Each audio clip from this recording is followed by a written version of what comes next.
In this video, we'll again discuss about figure of speech. A figure of speech is a word, phrase, or sentence or paragraph which is used with the intention of producing a special effect on the listener or reader.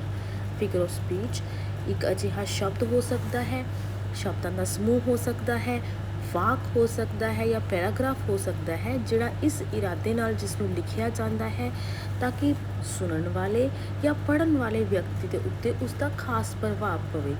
Figure of speech are often used and crafted for emphasis, freshness, expression or clarity.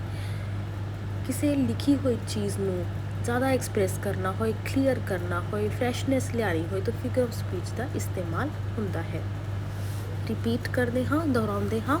Figure of speech is a word phrase using figurative language.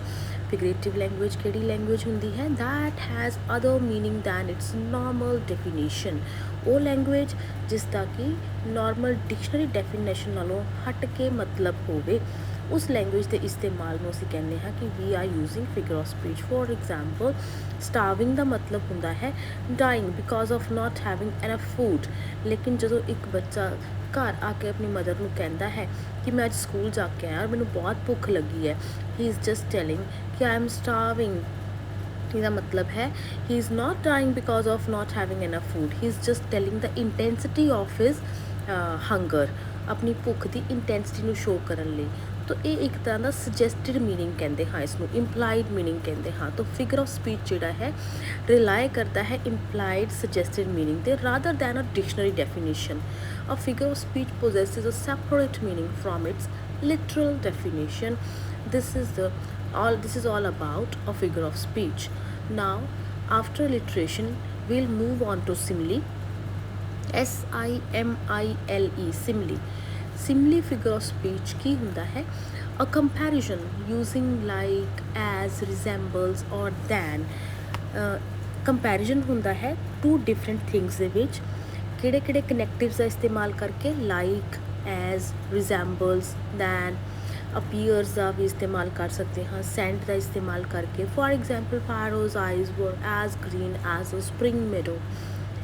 As connective है तो दो different class वालियां things, actions, feelings का इस्तेमाल उन्हों का comparison किया जाए और किहड़े कनैक्टिव्स का इस्तेमाल करके तुहानूं क्लू दिता है। एज हो गया, लाइक हो गया, तो उत्थे असीं कहंदे हाँ फिगर ऑफ स्पीच सिमिली है।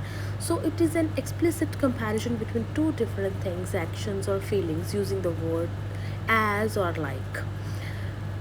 इट्स एन कंपैरिजन, दोहराते हाँ, it's a comparison made between items from different classes with the help of connectives like such as like or as, than, or by the use of verbs such as appears, sent.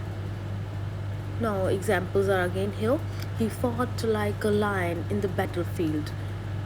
ही कौन है? कोई person है, कोई मनुख है, वो युद्ध के मैदान विच इन्ना क बहादरी नाल लड़िया जिन्ना कि असी एक शेर नूं बहादुर कह सकते हाँ।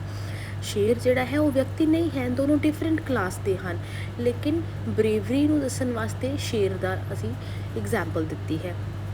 ही fought like a lion in the battlefield, connective word किहड़ा है? लाइक। अनदर लिटरेरी पीस तो एग्जाम्पल है her face ashen like that of the corpse. Face ashen, ashen होंदा मुरझा जाना, पीला लगना, उहदा चेहरा एकदम मुरझाया होया एक लाश वर्गा लगदा सी।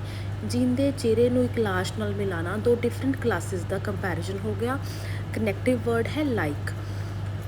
जेकर ऑब्जैक्ट सेम क्लास के होण उत्थे कोई सिमिली नहीं होंदी। For example Bombay is like London, no simile is here because the objects belong to same class, both are cities. इन्हां दे कंपैरिजन विच आपां नहीं कह सकते कि लाइक या एज तो बाद किसी सिमिली का इस्तेमाल है।